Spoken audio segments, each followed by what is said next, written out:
మొన్న వీడియోలో అద్భుతమైన లాజిక్ చెప్పాడు మన బార్బల్ పిచ్ బాబు. అదే యూఎస్ లో ఉంటాడు కదా మరి మా బార్బల్ పిచ్ మీటింగ్. ఒక క్వశ్చన్ పేపర్ పట్టుకుని డేటా అనాలిసిస్ చేస్తాడు కదా. ఏం చెప్తున్నాడంటే జనసేనకి 5.6% ఓట్ షేర్ ఉందండి మనోడి పేపర్ ప్రకారం.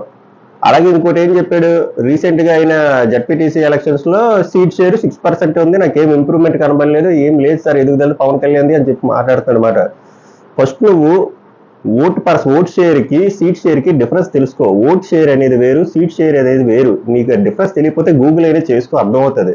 ఆ రెండు కలిపేసి ఏదో పెద్ద మేధావులాగా ఒక క్వశ్చన్ పేపర్ పట్టుకొచ్చేసి ఎనవసూళ్ళు చెప్పక. ఓట్ పర్సంటేజ్ అనేది వేరు, సీట్ పర్సంటేజ్ అనేది వేరు. ఓట్ పర్సంటేజ్ అనేది ఆ నించున్న ఏరియాలోనో మండలంలోనో మొత్తం కంప్లీట్ స్టేట్ లోనే ఎన్ని ఓట్స్ వచ్చాయి ఆ పర్సంటేజ్ బేస్. సీట్ పర్సంటేజ్ కూడా సేమ్ అదే, కానీ seats are always greater then votes. నువ్వు చదువుకోకుండా డేటా అనాలిసిస్ చేస్తావు. ఇందులో దరిద్రం ఏంటంటే నువ్వు మళ్ళీ జాబుల గురించి మాట్లాడతావు. మా జీవితం.